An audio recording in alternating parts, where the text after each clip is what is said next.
शाम की अजान जैसे ही खत्म हुई, पूरा मोहल्ला एकदम सुनसान हो गया। हवा में नमी और डर का अजीब सा एहसास था। जामा मस्जिद की पुरानी घंटी खुद ब खुद बजने लगी, जैसे कोई अनदेखा उसे छू गया हो। बुजुर्ग लोग अक्सर कहते थे कि इस वक्त जिन्न और साहिब बाहर आते हैं, इसलिए बाहर जाना मना है। चिंटू, एक 9 साल का बच्चा जो बहुत जिज्ञासु था, हमेशा उन बातों को मजाक समझता। उसकी अम्मी ने उसे सख्त मना किया था कि अजान के बाद बाहर मत जाना, लेकिन उस दिन बारिश हो रही थी और मस्जिद की दीवार से कुछ अजीब सी आवाज आ रही थी। चिंटू की नजरें खिड़की से बाहर टिकी थी।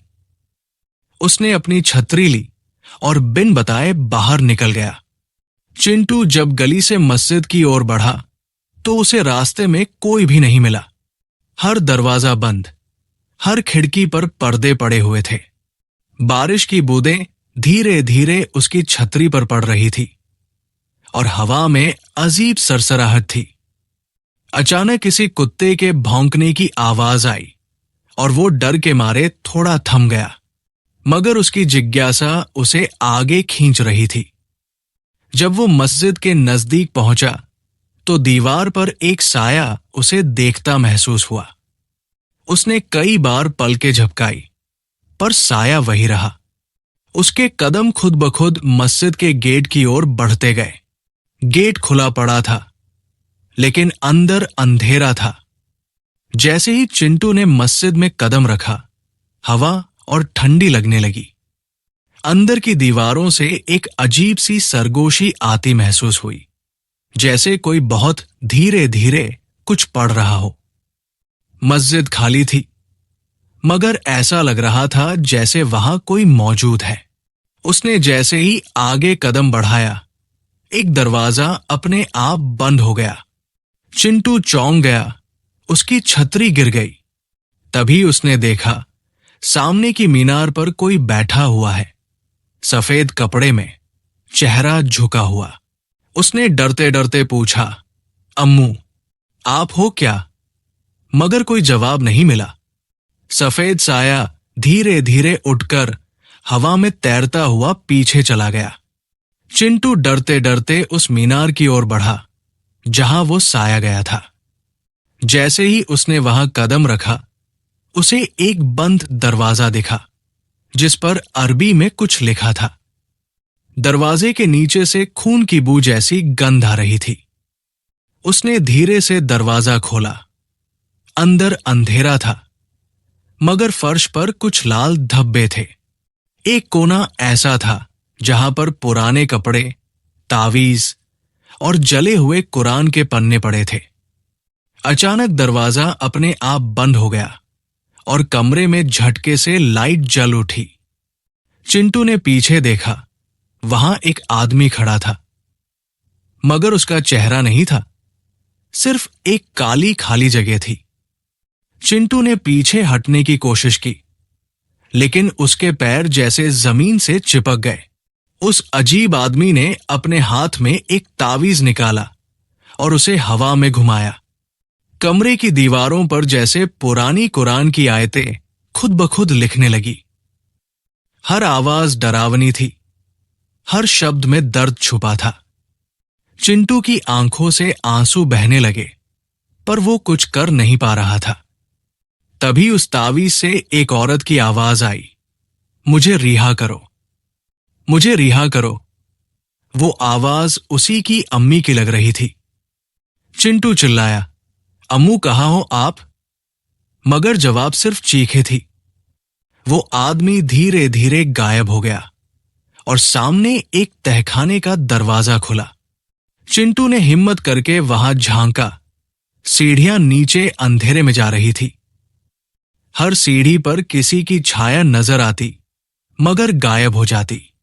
जब वो नीचे पहुंचा तो एक बहुत बड़ा हॉल था, जहां दीवारों पर बच्चों की तस्वीरें टंगी थी।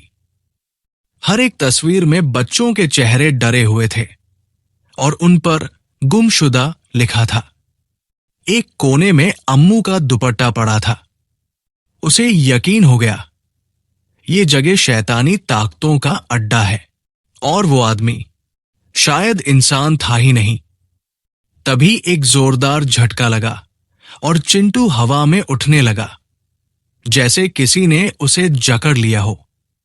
चारों तरफ आग के गोले बनते गए और एक गहरी आवाज गूंजी, जिसने दरवाजा खोला वो वापस नहीं जाएगा। चिंटू ने जोर से दुआ पढ़ी, आयतुल कुर्सी, बिस्मिल्लाह। अचानक तावीज उसके गले में आ गया और रोशनी फैल गई।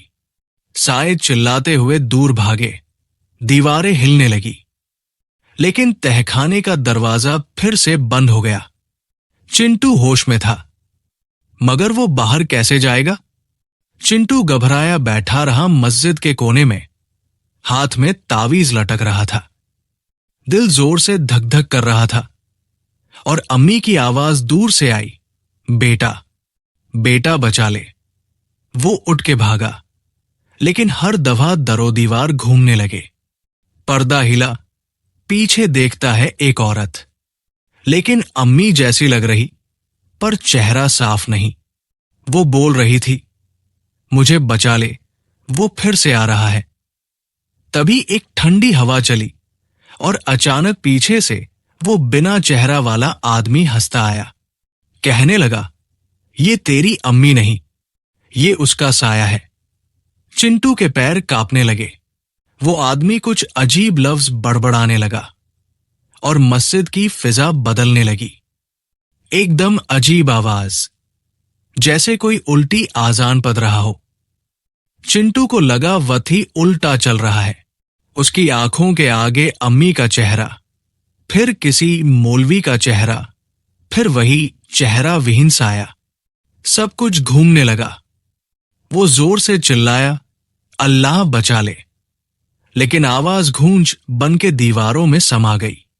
वो दरवाजे की तरफ भागा, मगर अब दरवाजा नहीं, दीवार थी।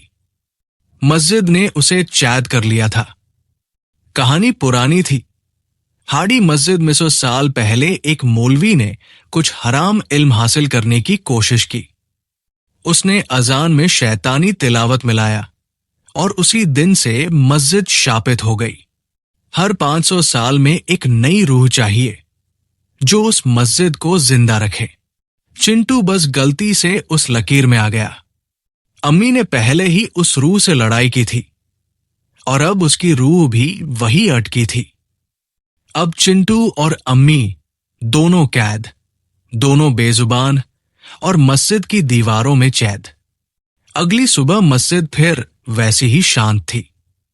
कोई हलचल नहीं, कोई निशान नहीं, पर दीवारों पर एक ताजा नाम उभर आया, चिंटू बिन रजिया। गांव में कोई उसे याद नहीं कर रहा था, जैसे वो कभी पैदा ही नहीं हुआ। बस एक तावीज मस्जिद के बाहर लटक रहा था और हवा में एक फुसफुसाहट, अगला कौन? शाम को एक बच्चा जो खेलते हुए मस्जिद में घुसा अचानक ठहर गया और दरवाजा धीरे से अपने आप बंद हो गया। कहानी खत्म नहीं हुई, कहानी तो अब शुरू हुई थी।